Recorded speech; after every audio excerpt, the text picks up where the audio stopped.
Keshanti. Beautiful name. I love the Shanti part especially. Okay, thanks. Let's give Keshanti some applause.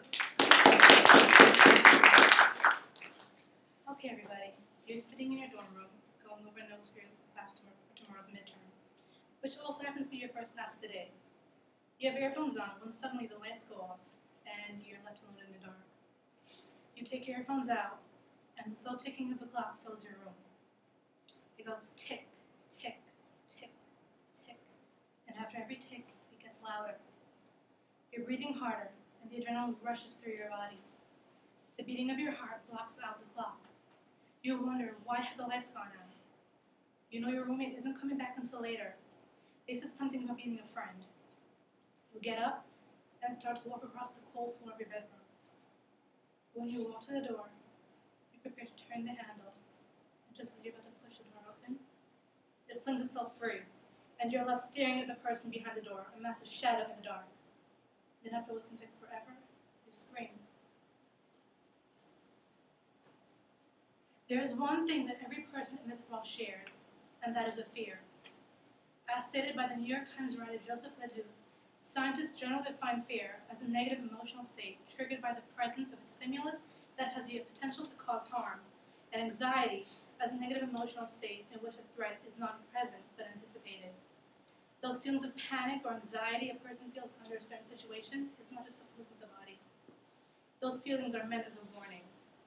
According to Science Channel, when you experience a sudden fright, it triggers your body's fight or fight response. This is an instinctive, immediate reaction to danger that prepares your body to help defend itself by fighting or escaping. Your body pumps adrenaline to your muscles, boosting them to respond powerfully, and your breathing and heart rate increase to pump more blood throughout your body. These feelings of distress are not only felt by humans, but also by animals. When an animal feels threatened, they also react, maybe the way a snake hisses and calls itself up for an attack, or by the way the fur on a cat bristles or stands up. These reactions that living creatures have under stress are visibly shared. The only difference is that we, as humans, are the only animals capable of actively overcoming our fears. This gives us the capability to do so much more with ourselves. Fear is a necessity. It is true that fears are meant to protect us from dangerous things in this world. Some people have phobias, or according to Webster's dictionary, and instill in complacent fear of something. It could be so bad that a person may hyperventilate or even pass out as a result of an interaction with the phobia. It could be argued that fears are not only meant to protect cavemen from giant scary animals in order for them to survive, but a person's fear of guns, especially in the hands of someone who would use it, is perfectly logical. But fears are not meant to hold us back.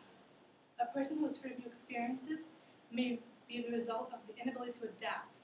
It is possible that such a person could outgrow this fear. But what if, as a grown adult, the person has not outgrown their fear? They would be missing opportunities to see a different side of the world. The next situation would be that a person's fear is a phobia. This is much harder to change. For instance, I have an uncle who is deathly afraid of spiders. He can be identified as an arachnophobe, because I've personally seen him freak out, almost pass out at the first sighting of the little house spider. Although phobia is something that a person may not be able to deal with, there are other feelings of fear a person can deal with or live a more fulfilling life. By expanding your view of life, a person could accept new ideas and could be more involved in the things materialistic or aesthetic that life has to offer. Overcoming fear is not an easy thing. According to Phil Barker, a graduate student in political science at the University of Colorado and a part of the research staff at the Conflict Research Consortium, states in his article, Fear, that fears are related to conflict driven by unfulfilled needs, or even as a result of a situation that has occurred in their past. It is hard to overcome your fears, but it is not impossible. According to Jeff Hayden, a graduate of James Madison University and a columnist for LinkedIn, there are ways to deal with your fears. He states that you can first start out by identifying the fear, and then think of the worst case scenarios. That way you gain more control and face fewer unknowns. And you're mentally prepared to overcome those challenges if something does go wrong. From there, you can work your way through the trials of your fear. If you're afraid of climbing heights, then go rock climbing.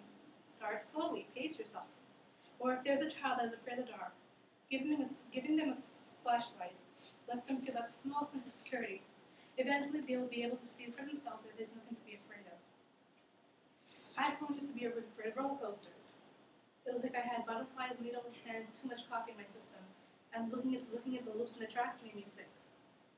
My mom wanted to go on one of the roller coasters out of fear. I wanted nothing to do with it. But she didn't want to go by herself, so she blackmailed me into going. After I got on, the ride was amazing. I couldn't believe the speed of it. The airtime the ride gave us, when we got off, I was just disappointed that it was so short. It was like less than 2 minutes. That day, I went on 5 other roller coasters. And it seems I've developed a taste for fast cars and motorcycles. My dream. In conclusion, America has had, for the most part, a rich history of presidential leaders. But it can be said that one of the best leaders was Franklin Delano Roosevelt. And to use the phrase he himself immortalized, there is nothing to fear but fear itself. Maybe the future doctor who's afraid of blood, or the skydiver who's afraid of heights, everyone has something that makes their heart beat a little faster, and not in a good way. The thing is that maybe these fears that we have as humans aren't so bad, and maybe we're limiting ourselves. So the next time you go out and there's something you see and say, I'm too afraid to do that, humor yourself. Try it, and you just might end up enjoying yourself. Thanks, Keshanti. Some comments for Keshanti, what worked for you, and what suggestions do you have?